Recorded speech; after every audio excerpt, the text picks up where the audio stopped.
Hello everybody and welcome back. My name is Carrie and today I'm doing a quick book review on The Grapes of Math by Alex Bellos. I finished this book and loved it. It was 5 out of 5 stars for me. I will start off with the caveat that you do need some sort of algebraic, geometric basis if you are going to read this book. He does have appendices in the back that tell you the basics. So he has an appendix on compound interest because he talks about that rather in depth.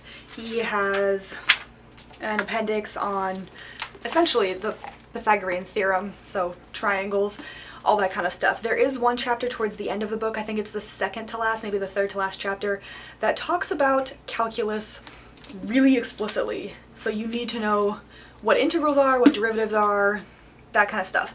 I did take calc, or half of it anyway. I took the first half of AP Calc, which was a year-long course, and then stopped in the middle because I really couldn't stand my teacher, and she didn't teach well.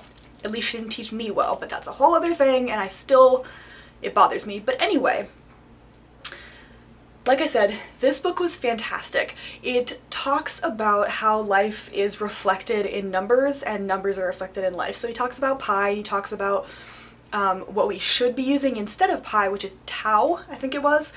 So tau is basically pi doubled, and it should be the radius rather than the diameter, because nobody uses diameter except to find the circumference or the area of a circle. One of the two. It's been a long time since I've had to do anything more than child support.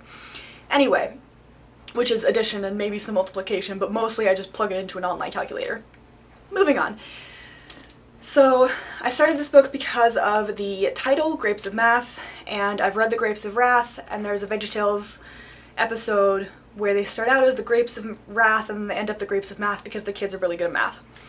Which is not relevant except to say that I just picked it up on a whim. He talks about the frequency of certain numbers in one chapter, and you get all of these little charts that show you how common numbers are and how that can be used to determine fraud. So like these charts.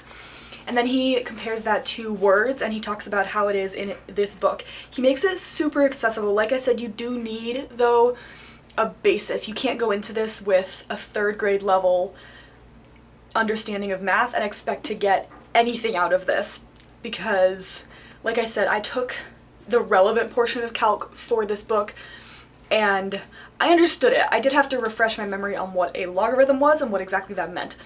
But beyond that, it's incredibly accessible. It was great. He provides really relevant looks. This book was published in 2014 into society and all of these different things. Like I said, he talks about how you can detect fraud based on the frequency of starting numbers. He talks about the frequency of words. He talks about exponential growth, which I thought was really interesting. He talks about a secret French mathematical society, the Bourbaki Society, I think, if I'm pronouncing that correctly, that is this really big presence in math, even now, and it started, I want to say 300-400 years ago, but it's still this huge presence, and they are secret, so nobody really knows their names. We don't get the person's name in the book either, but they are standards for rigorous and accurate mathematical books, rather, is just amazing, and it's sort of held up as the zenith of rigorous maths when it's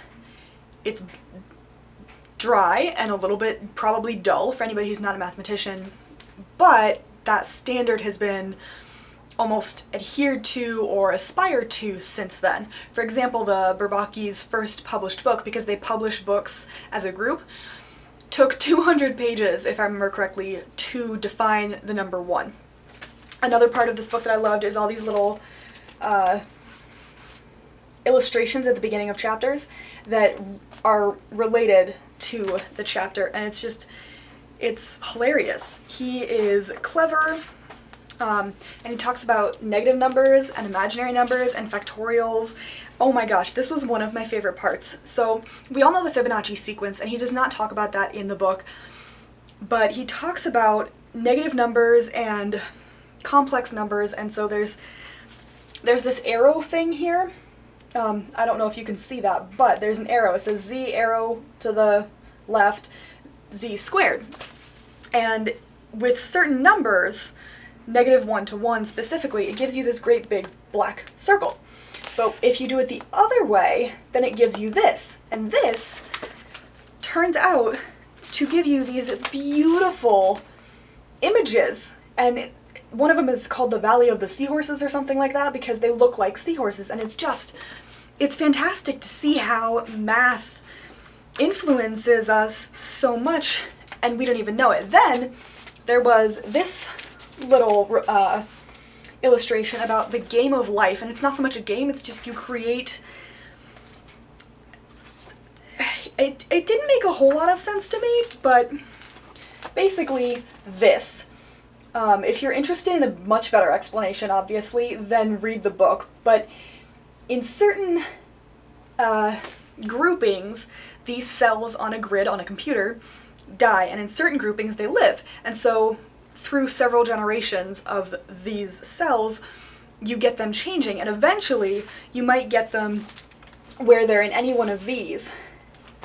And he talks about how with a computer it made it so much faster, and so you could figure it out thousands of generations down the line, and they found one that keeps growing, and they figured out how to make it replicate itself without including the order to replicate and essentially the DNA in the thing itself, but the DNA moves back and forth. It was really fascinating. But my favorite parts were the illustrations and learning things that I didn't know, because nobody had ever talked about those applications of math. They had just taught us the actual equations and the basics that we could do with them, which makes sense because the last time I took math, a proper math class, I was 17. Obviously, it's been a while.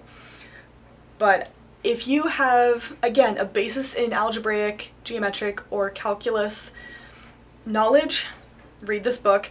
If you are at all interested in math, this is a fantastic book. It provides a whole different perspective, and I really enjoyed it.